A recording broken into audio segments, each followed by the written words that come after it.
So last time हमने chemical properties of metal start किया था. Okay, last time we studied one chemical property of metal, that is metal when reacts with oxygen it produces metal oxide. ठीक है, ये हमारा हो गया था. अब हम आगे बढ़ रहे with the second property. chemical properties of metals चल रहा था, हमारा हेडिंग था chemical properties of metals. ठीक है, जिसमें हमने पहला प्रॉपर्टी पढ़ लिया था. क्या पढ़ा था? फर्स्ट प्रॉपर्टी थी metal plus oxygen gives metal oxide. ठीक है, तो ये हमारा हो चुका है. Metal when reacts with oxygen produces metal oxide. अब जो है, अब हम सेकंड प्रॉपर्टी पे आते हैं. सेकंड प्रॉपर्टी है metal with water. Metals with water, ये हमारी सेकंड प्रॉपर्टी है. Metal hydroxide. ठीक है, सो इसके पहले मैं मेटल विथ वाटर पढ़ूं. मैंने याद होगा चैप्टर नंबर 1 में रिएक्टिविटी सीरीज पढ़ाई थी. वैसे ये चैप्टर नंबर 3 में भी है, लेकिन जब मैंने पता है डिस्प्लेसमेंट और डबल डिस्प्लेसमेंट रिएक्शन समझाया था, तब मैंने आपको रिएक्टिविटी सीरीज पढ़ाई थी. तो वो रिएक्टिविटी सीरीज में एक बार लिखना चाहता हूँ. ठीक है, सबसे पहले पोटेशियम आता है, फिर सोडियम आता है, फिर मैग्नीशियम आता है, फिर एल्यूमिनियम आता है, फिर बताओ जिंक आता है, फिर आयरन आता है, लीड आता है, फिर हाइड्रोजन आता है, फिर कॉपर आता है, फिर मर्क्यूरी आता है, फिर सिल्वर आता है, और लास्ट में गोल्ड आता है. मैं नाम बोल देता हूँ एक बार. Potassium, sodium, calcium, magnesium, aluminium, zinc, iron, lead, hydrogen, copper, mercury, silver, gold. ठीक है, अब मैंने इसीलिए ये रिएक्टिविटी सीरीज लिखी है क्योंकि मैं आपको एक बात बता दूं कि जैसे आप लेफ्ट से राइट जाते हो, जो मेटल्स है वो कम रिएक्टिव होते जाते हैं. इसका मतलब सबसे हाईली रिएक्टिव पोटेशियम है और सबसे कम रिएक्टिव गोल्ड है. ठीक है, वो तो हम जानते ही है कि गोल्ड कभी भी पानी से रिएक्ट नहीं करता, एसिड से रिएक्ट नहीं करता, बेस से नहीं करता, लेकिन पोटेशियम, सोडियम सबसे रिएक्ट. तो यहाँ पे पोटेशियम और सोडियम इतने ज्यादा रिएक्टिव मेटल्स होते हैं कि अगर आप उसको खुला भी छोड़ दो ना, मतलब पोटेशियम को मैं अगर ऐसे बाहर टेरेस पे छोड़ दूं, ठीक है, तो बिना आग लगाए वो अपने आप जल जाएगी. ठीक है, पोटेशियम और सोडियम इतने एक्टिव होते हैं कि आप उसको खाली बाहर धूप में छोड़ दो तो अपने आप जल जाएंगे. उसको माचिस से जलाने की भी जरूरत नहीं, अपने आप जल जाएंगे. इसीलिए हमेशा पोटेशियम और सोडियम को केरोसिन के अंदर स्टोर रखा जाता है. केरोसिन के अंदर उसको ढक के रखा जाता है क्योंकि केरोसिन जैसे हटेगा वो ऑक्सीजन के कांटेक्ट में आएगा और आग पकड़ेगा. ठीक है, तो जब हम बात करते हैं पोटेशियम और सोडियम की, तो इसमें से जो कणक है वो हाईली एक्टिव मेटल्स है, हाईली रिएक्टिव मेटल्स है. मतलब पहले 3 है, मतलब सबसे ज्यादा रिएक्टिव है. तो अगर हम इसको गर्म, अगर नॉर्मल वाटर से रिएक्ट करेंगे तो इतनी हीट प्रोड्यूस होगी, इतनी हीट प्रोड्यूस होगी कि हो सकता है कि हमारे बॉडी पे उसके छींटे उड़ जाए और हम जल जाए. इसीलिए हमेशा जो हाईली रिएक्टिव मेटल्स होते हैं, हाईली रिएक्टिव मेटल्स, ठीक है, हाईली रिएक्टिव मेटल्स, वो हमेशा कोल्ड वाटर के साथ रिएक्ट करते हैं. कोल्ड वाटर, ठीक है, और प्रोड्यूस क्या करते हैं? प्रोड्यूस करते हैं मेटल हाइड्रोक्साइड. मेटल हाइड्रोक्साइड, ठीक है, metal hydroxide plus metal hydroxide plus बहुत सारी हाइड्रोजन गैस और बहुत सारी हीट एनर्जी, बहुत सारी हीट एनर्जी. ठीक है, अब जैसे कि मैं हाईली रिएक्टिव मेटल्स में 3 ले लेता हूं, क, न, क. ठीक है, अब ये जानते हो इसको हमने कोड वर्ड नाम दिया था कनक है. ये कनक है, ये माझी है, ठीक है, माला सर. ये है अल ज़ूफी। ठीक है, वैसे मैंने तुमको कनक माला ज़ूफी बताया था, लेकिन यहाँ पे आपको याद रखना है कि हम इसको इस तरह से तोड़ेंगे, कनक माजी अल ज़ूफी। तो जो कनक है वो ठंडे पानी से नहाते हैं, आपको ऐसा सोचने का, ठंडे पानी से नहाते हैं। ठीक है, लेकिन जो हमारा मॉडरेट एक्टिव मेटल है, इसको मैग्नीशियम बोलते हैं, मतलब कि मीडियम रिएक्टिव मेटल, वो हॉट वाटर से रिएक्ट करता है और प्रोड्यूस करता है metal hydroxide plus hydrogen gas plus heat. ठीक है, और मीडियम रिएक्टिव मेटल हमारा है माजी।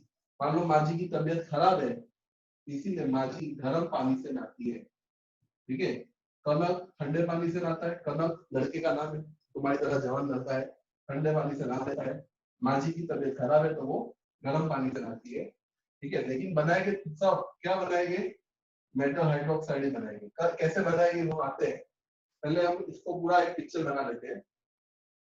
अब जो है वो तीसरा है less active metal plus water vapour. अब ये जो है अल ज़ूफी, ये लेस एक्टिव मेटल है, ना ये ठंडे पानी से नहाते, ना ये गर्म पानी से नहाते, ये स्टीम बात करते हैं, वाटर वेपर से नहाते। ठीक है, और जब वाटर वेपर से नहाते हैं तो क्या प्रोड्यूस करते हैं, metal oxide plus hydrogen plus plus heat, hydrogen plus heat. ठीक है, सो ये डिफरेंस है दोनों में। ओके, ये डिफरेंस है दोनों में। अब इसमें हमारे जो लेस एक्टिव मेटल है वो हम ले लेते हैं अल ज़ूफी plus water vapour gas, water vapour मतलब गैस, वाटर वेपर मतलब गैस, और क्या बनाएंगे वो हम देख लेंगे। ठीक है, अब ये कोल्ड वाटर है, कोल्ड वाटर लिक्विड होता है, गर्म पानी भी लिक्विड ही होता है, लेकिन ये जो है वो वाटर वेपर है, तो मतलब गैस। अब मैं नहीं करूंगा, तुम ही इस रिएक्शन को सॉल्व करोगे। ठीक है, मोनो डिस्प्लेसमेंट रिएक्शन है, सबके सब मोनो डिस्प्लेसमेंट रिएक्शन। तो मुझे सबके चार्ज बताते जाओ, तो मैं रिएक्शन करते जाता हूँ। बताओ के का चार्ज क्या होता है, -1 -1 +1 +1 होता है सर, +1 +1 प्लस कान्हा जी का +1 Na क्या होता है, +1 +1 कैल्शियम क्या होता है, +2 +2 +2 मैग्नीशियम क्या होता है, +2 +2 एल्यूमिनियम क्या होता है, +3 जिंक क्या होता है, +2 +2 Fe क्या होता है, +2 +2 प्लस 3 भी होता है। Yes sir, Correct। अब यहाँ पे वाटर है और हमारा बन रहा है हाइड्रोक्साइड। ठीक है, तो यहाँ पे हम वाटर में दो आयन होते हैं, एसिड बेस सॉल्ट में पढ़ा था, एक होता है H+1 और दूसरा होता है OH-1। पता है ना, वाटर में दो आयन होते हैं ना, एक हाइड्रोजन यस सर हाइड्रोक्साइड। और वैसे भी हमको मेटल हाइड्रोक्साइड बनाना है, तो हमको वाटर में से एक हाइड्रोजन आयन और हाइड्रोक्साइड आयन अलग करना होगा। तो इधर भी ऐसा ही है, H+1 OH-1। ठीक है, इधर भी ऐसा ही होगा, H+1 OH-1, इधर भी ऐसा होगा H+1 और इधर होगा OH-1। अब इधर आ जाते हैं, वाटर वेपर में ऑक्साइड बनता है। देखो ऑक्साइड, तो यहाँ पे मैं क्या करूंगा, H+1 ले लेता हूँ और ऑक्सीजन में क्या ले लूंगा, ऑक्साइड O-2, क्योंकि मेटल ऑक्साइड बनाना है ना। तो वाटर में से हम हाइड्रोजन आयन अलग करते हैं, ऑक्सीजन आयन अलग करते हैं। हाइड्रोजन होता है H+1 और ऑक्सीजन होता है O-2। वैसे ही H+1 है, O-2 है, H+1 है, O-2 है। ठीक है, अब जो है मोनो डिस्प्लेसमेंच है पूरा। ठीक है, मोनो डिस्प्लेसमेंट है। ठीक है, के जो है वो OH के पास जाएगा, तो क्या बन जाएगा, KOH, K+1 OH-1 +1 -1 कट, तो क्या बनेगा KOH, हाइड्रोजन का छूटा छेड़ा એટલે H2 प्लस हीट। ठीक है, जबरदस्त हीट वाली निकलेगी। वैसे ही Na+1 है तो Na किसके पास जाएगा, OH-1 के पास जाएगा, तो +1 -1 कट, तो क्या हो जाएगा NaOH plus H2 plus heat. वैसे ही Ca+2 है और OH-1 है तो इसकी टोपी इसके पैरों में, तो CaOH2 plus H2 plus heat. ठीक है, वैसे इसमें भी ऐसा होगा, Mg+2 OH के पास जाएगा तो क्या बन जाएगा MgOH twice plus H2 plus heat. अब देखो Al+3 है और O-2 है तो क्या होगा Al2O3 Al2 और जो +3 है वो इससे जाएगा तो क्या हो जाएगा O3 प्लस H2। ठीक है, प्लस H2। अब हीट समझ जाना, अब Zn+2 है O-2 है तो क्या हो जाएगा ZnO प्लस H2। ठीक है, तो ये दोनों एक साथ जाएंगे। अब Fe+3 है और O-2 है तो इसकी Fe2O3 Fe2OH3 O3 plus H2 plus heat, सब में हीट आएगी। ठीक है, इधर भी लिख देता हूँ ताकि कंफ्यूजन ना रहे, प्लस हीट।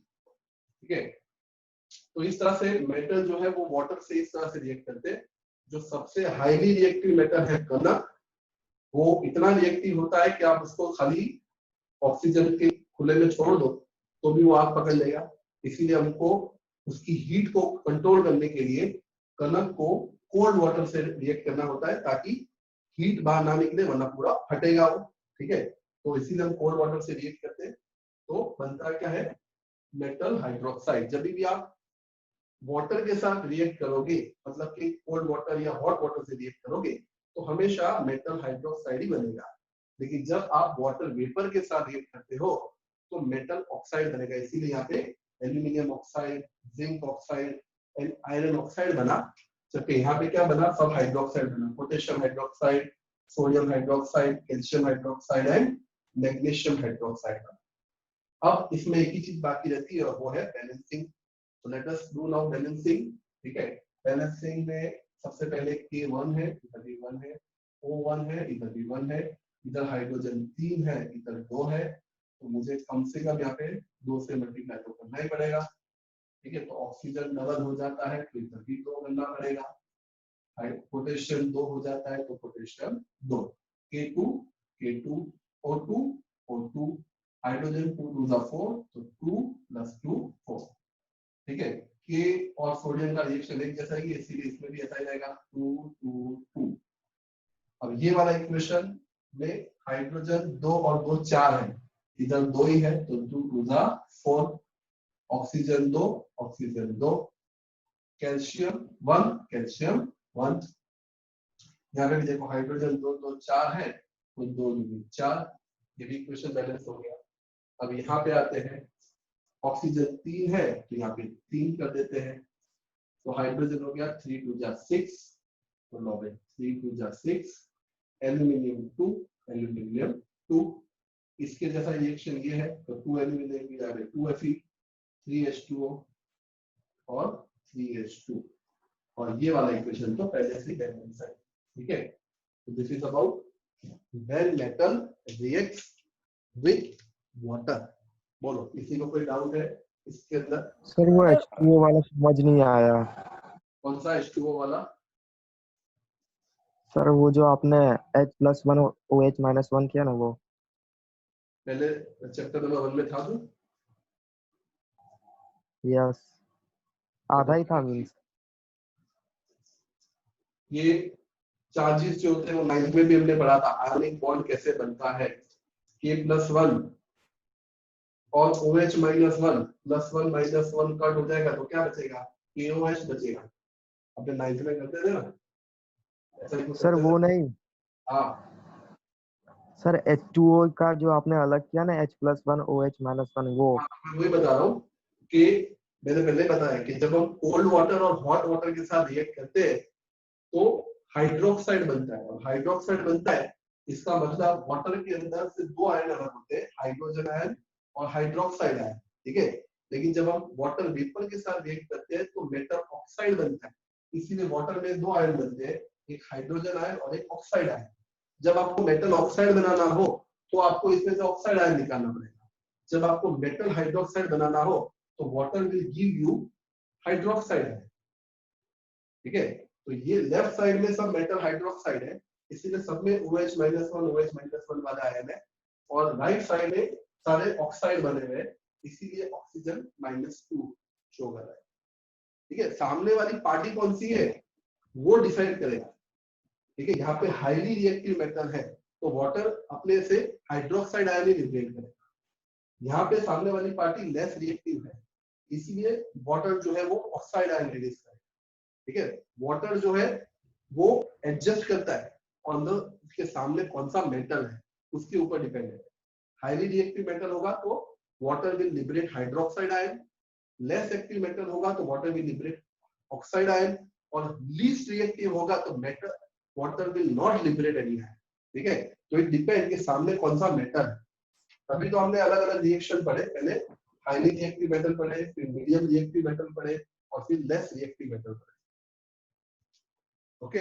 सर Fe का पावर 2 भी तो होता है। हाँ तो बनाओ Fe+2 लेके बनाओ तो +2 -2 का FeO बनेगा। सर तो हम 2 भी ले सकते हैं ना? ले सकते हो, ले सकते हो, ओके सर। ठीक है। तो देख लो एक बार, और भी कुछ क्वेश्चंस हैं तो पूछ लो अभी के अभी, फिर हम अगली प्रॉपर्टी पे जाते हैं, तब तक मैं स्क्रीनशॉट ले लेता। सर ये लीड से लेकर गोल्ड तक मतलब रिएक्ट ही नहीं करता ना? क्या? हाँ नहीं, गोल्ड के साथ रिएक्ट नहीं करेगा।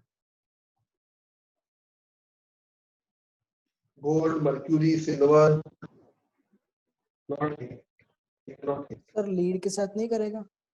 इनके साथ करेगा, पर हम अभी इतना सारा नहीं करना है, इतना टेक्स्ट बुक में जितना दिया है उतना ही पढ़ना है।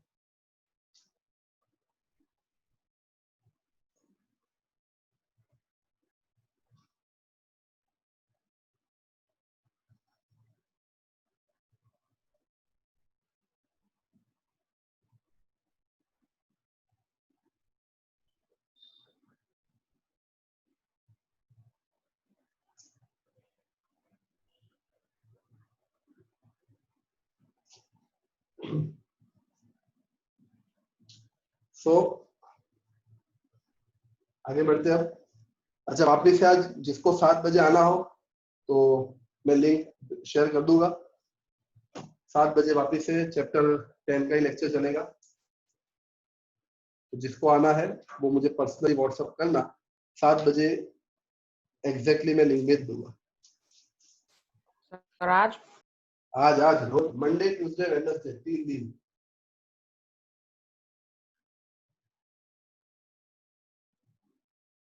चलो अब तीसरी प्रॉपर्टी पे आते हैं। व्हाट इज तीसरी प्रॉपर्टी? थर्ड प्रॉपर्टी है metal with acid, metal with acid.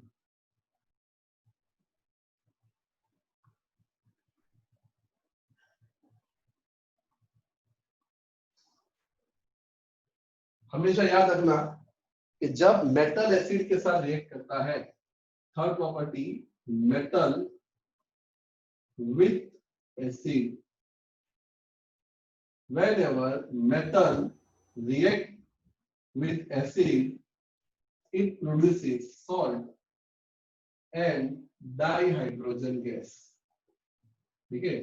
क्योंकि एसिड में हाइड्रोजन गैस होता है ना, एसिड में हाइड्रोजन होता है ना, जैसे HCl है, H2SO4 है, HNO3 है, ओके। तो हर एसिड में हाइड्रोजन होता ही है, वो हमने ऑलरेडी एसिड बेस वाले चैप्टर में पढ़ा है।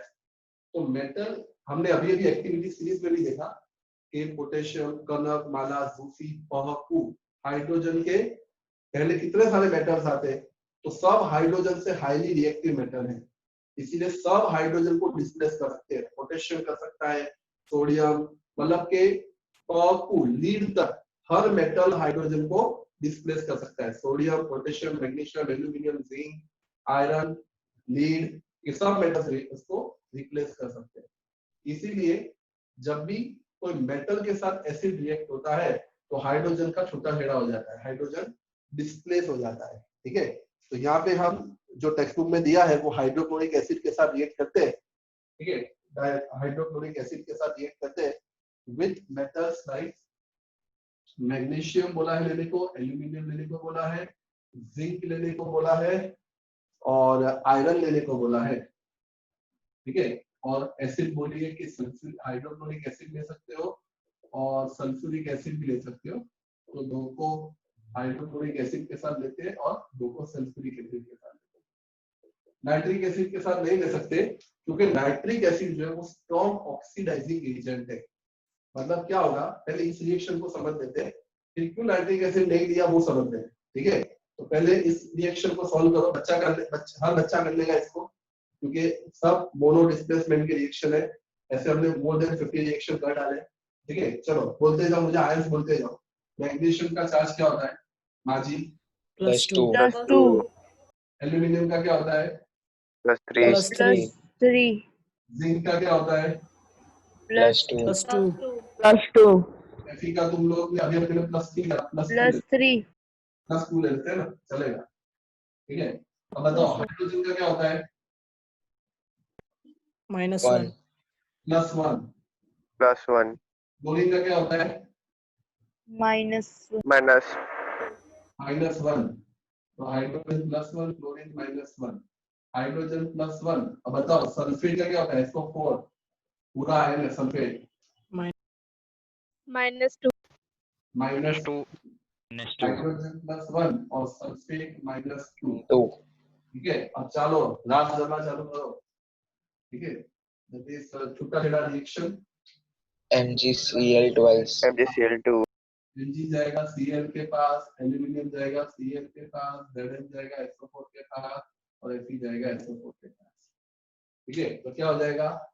Mg +2 Cl -1 क्या बनेगा? MgCl twice. N2 और हाइड्रोजन तो छूटा छेड़ा है NH2। ठीक है, इधर बनेगा AnCl3 प्लस AlCl thrice. ठीक है, और इधर बनेगा +2 -2 का ZnSO4 ZnSO4 FeSO4 +2 H2।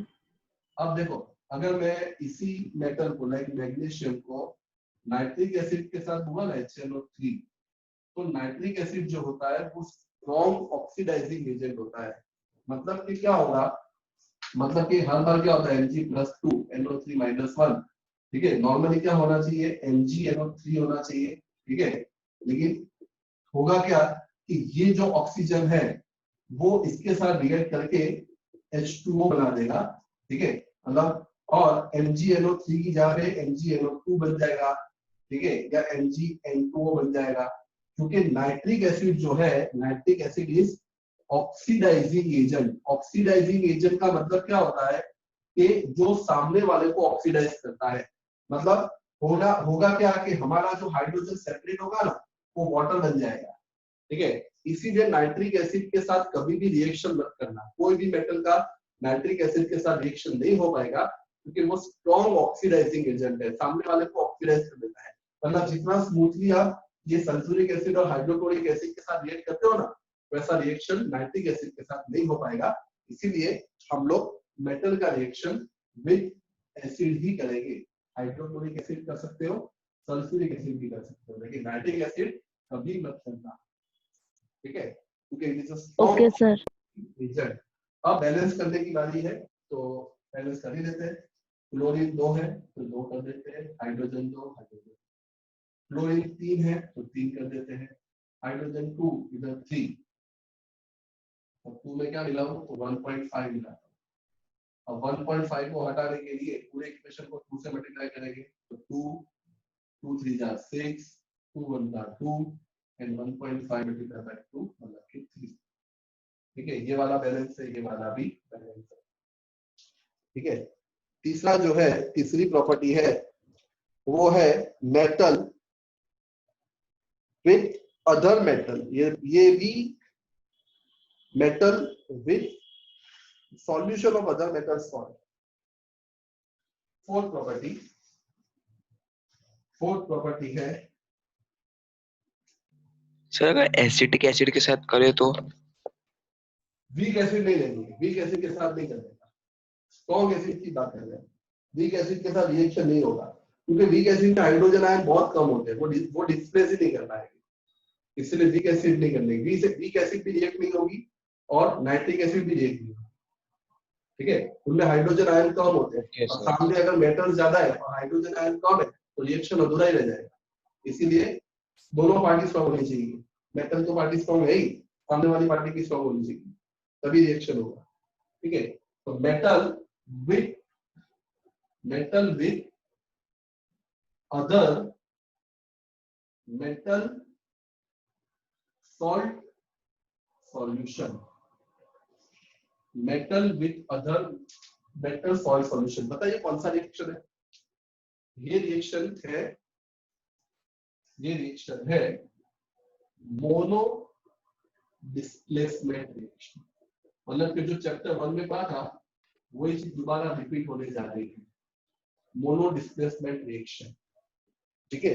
अब मोनो डिस्प्लेसमेंट रिएक्शन आया है तो मुझे तुमको एक्टिविटी सीरीज भी तो करवानी पड़ेगी, बिना एक्टिविटी सीरीज के मैं कैसे तुमको करवा पाऊंगा, तो वापस से मुझे एक्टिविटी सीरीज ऊपर लिखनी पड़ेगी, ठीक है। तो ऊपर तो नहीं, मैं यहाँ पे नीचे लिख देता हूँ, potassium, sodium, calcium, magnesium, aluminium, zinc, iron, lead, hydrogen, copper, mercury, silver, gold, ठीक है।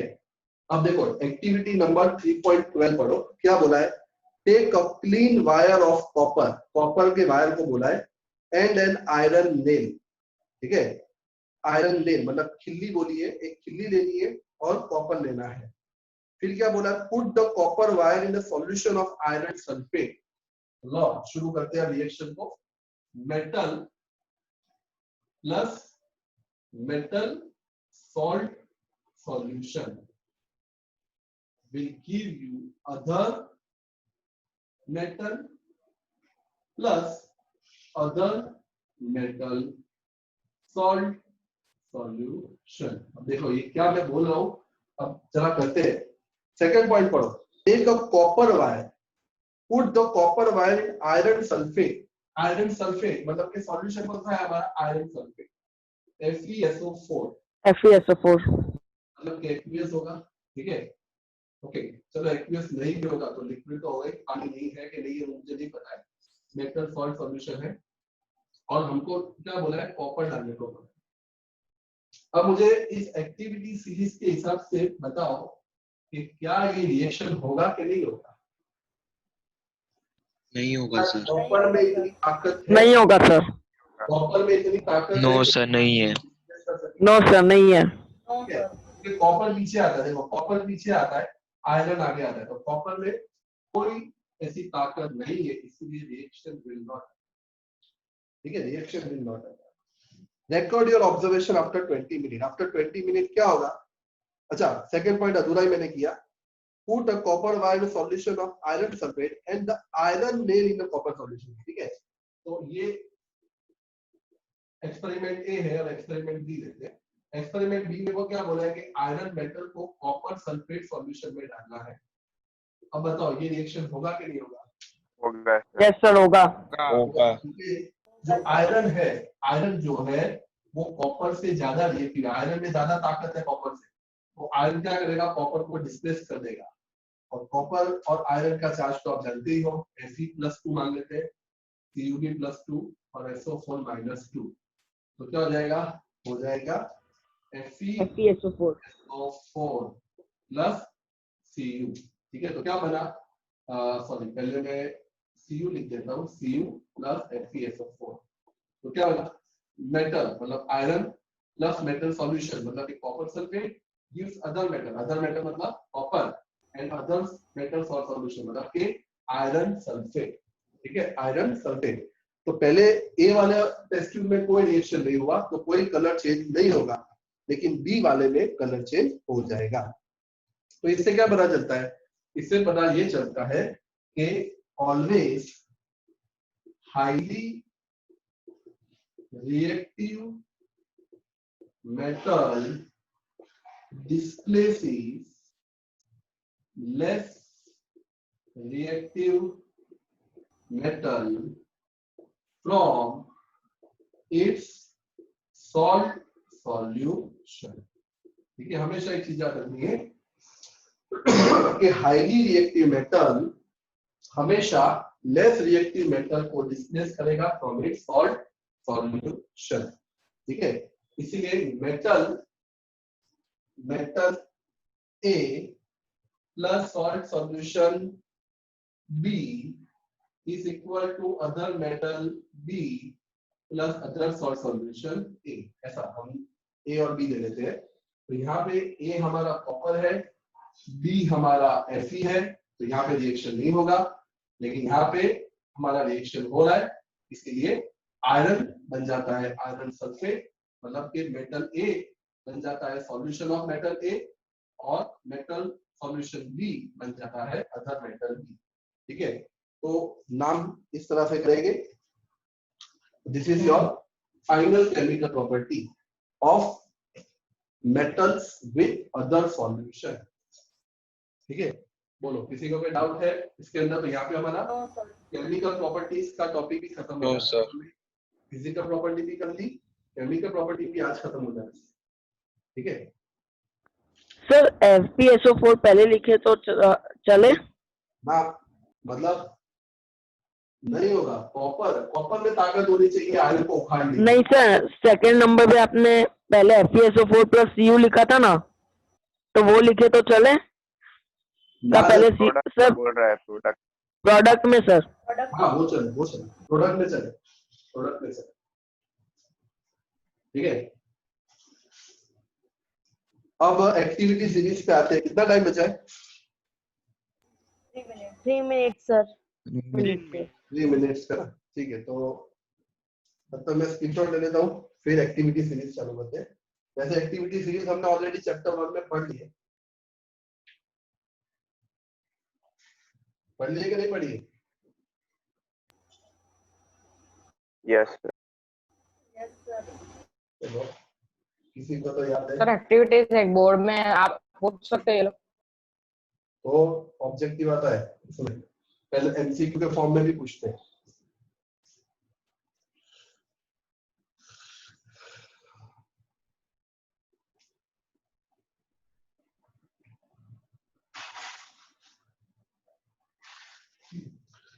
द रिएक्टिविटी सीरीज अगला टॉपिक है, रिएक्टिविटी सीरीज। चलो लेक्चर को एंड करके वापस से ज्वाइन होते हैं। ठीक है, ओके सर। टॉपिक आधा रह जाएगा, तो रिएक्टिविटी सीरीज लेक्चर को एंड करना, फिर फटाफट ज्वाइन होता है।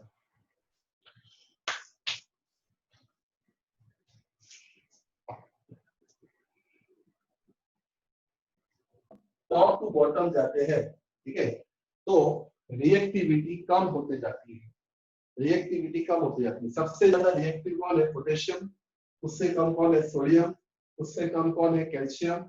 उससे कम है मैग्नीशियम, फिर एल्यूमिनियम, फिर zinc, iron, lead, hydrogen, copper, mercury. सबसे लीस्ट एक्टिव मेटल है गोल्ड।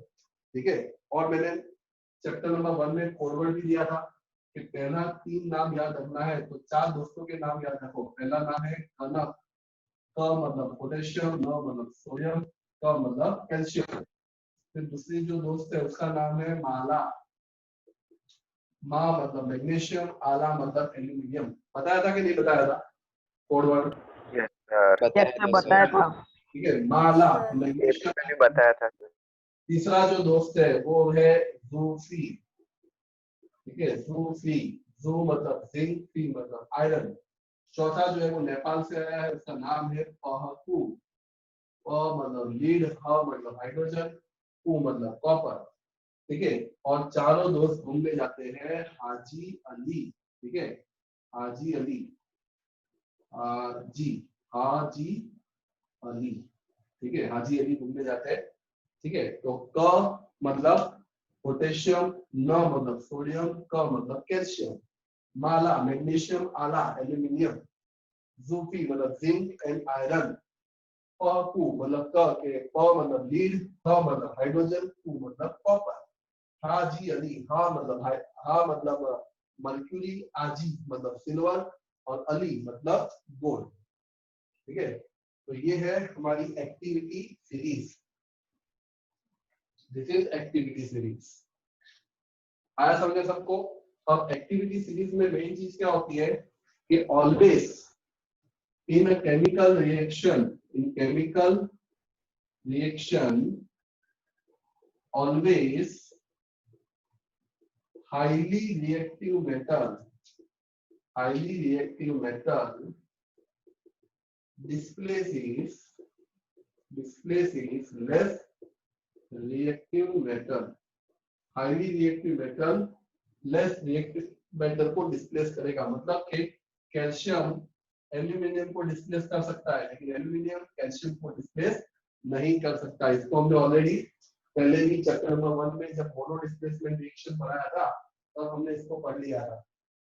ठीक है, तो हमेशा हाईली रिएक्टिव मेटल जो है वो लेस रिएक्टिव मेटल को डिस्प्लेस कर सकता है, लेकिन लेस रिएक्टिव मेटल नहीं कर सकता। अगर एक बार और एग्जांपल पढ़ना हो तो यहाँ पे हम Mg को ले लेते हैं विद ZnSO4। ठीक है, अब मैग्नीशियम जो है वो मैग्नीशियम मेटल जो है वो जिंक से हाईली एक्टिव है, तो सॉल्यूशन क्या बनाएगा? MgSO4 SO4 plus zinc। ठीक है, लेकिन अगर जिंक को MgSO4 के साथ रिएक्ट करना हो, ठीक है, तो जिंक के अंदर इतनी औकात नहीं है कि मैग्नीशियम को डिस्प्लेस करे, इसीलिए ये रिएक्शन नहीं होगा।